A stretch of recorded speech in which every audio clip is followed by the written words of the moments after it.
रायगढ़ नाम के गांव में पूनम नाम की एक लड़की रहती थी। उसके पिता एक मजदूर थे जो कि बेहद ही गरीब थे। उन्हें अक्सर पूनम की शादी की चिंता सताती रहती। लेकिन कहते हैं ना कि जन्म, मृत्यु और शादी ये सब तो ऊपर से लिखा हुआ आया होता है। एक रोज उस गांव में सरकारी काम से एक सरकारी अफसर आया।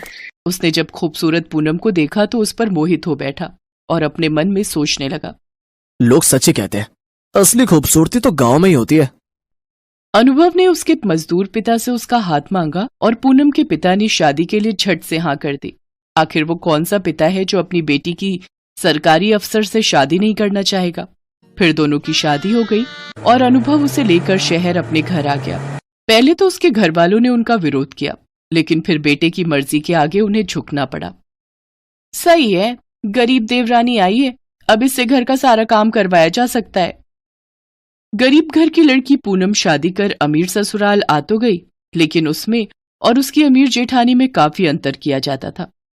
दरअसल बड़ी बहू अंकिता की शादी में सरला देवी को खूब दान दहेज मिला था, लेकिन पूनम एक जोड़ी में ही ससुराल आई थी, जिस वजह से सरला अक्सर उसे ताने देती थी।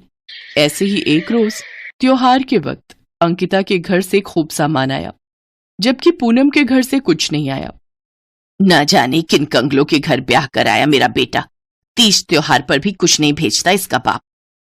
माँ जी, बाबूजी की तबीयत इन दिनों कुछ ठीक नहीं है, इसलिए वो इतनी दूर नहीं आ पाए। तेरे और तेरे बाप के सब बहाने जानती हूं मैं। चल जा, आप जल्दी से खाना बनाकर तैयार कर, फिर बर्तन धोकर मेरे पांव दबा देना।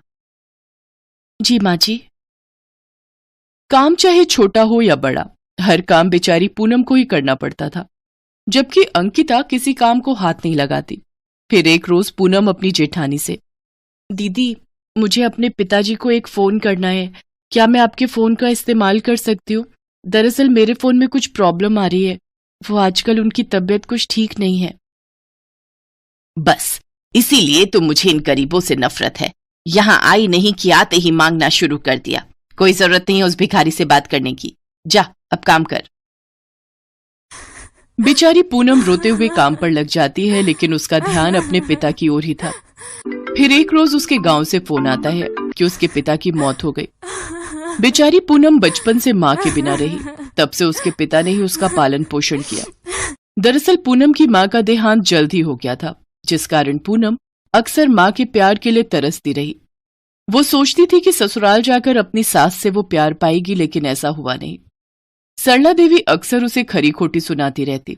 अब उसका इस दुनिया में कोई नहीं था जिससे वो अपना दुख बांट सके, सिवाय उसके पति अनुभव के, लेकिन वो भी अक्सर काम के सिलसिले में बाहर ही रहता।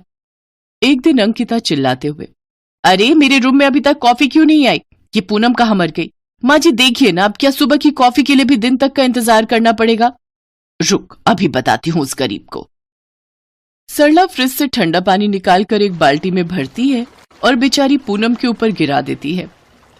तुझ महारानी को यहाँ बेड पर पड़े पड़े खाने को नहीं देने वाली मैं। चल खड़ी हो और उठकर घर का काम कर।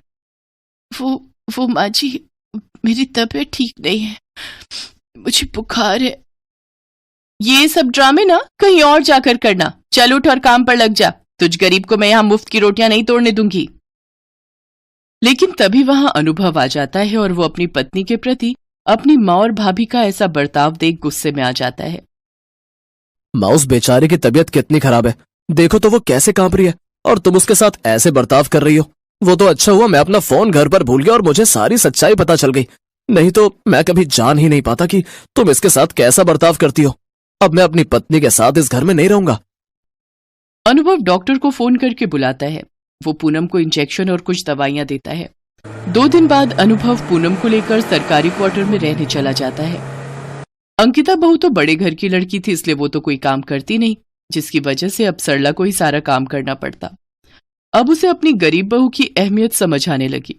एक रोज सरला की तबीयत कुछ ठीक नहीं थी, लेकिन फिर भी वो घर के काम करती रही और सोचने लगी, मेरी छोटी बहू जब से इस घर में आई थी तब से उसने मुझे एक काम नहीं करने दिया, सब कुछ कितने अच्छे से संभाल लिया, और एक अंकिता बहू है जिसे मेरी पड़ी ही नहीं। काम करने के बाद सरला अपने कमरे में बिस्तर पर जाकर लेट गई, जहां उसका बदन बुखार के मारे बुरी तरह तप रहा था।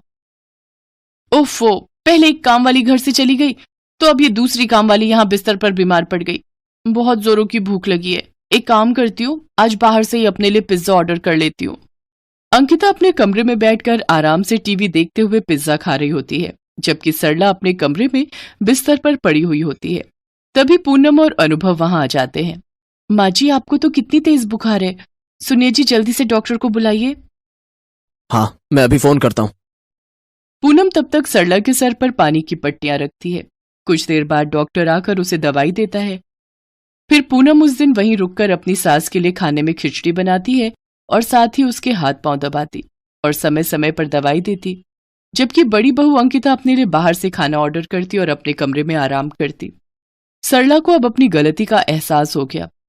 जिस बहू को मैंने पत्थर समझा वो तो हीरा निकली, और जिसे हीरा समझकर अपने सर का ताज बनाया वो तो असल में पत्थर निकली।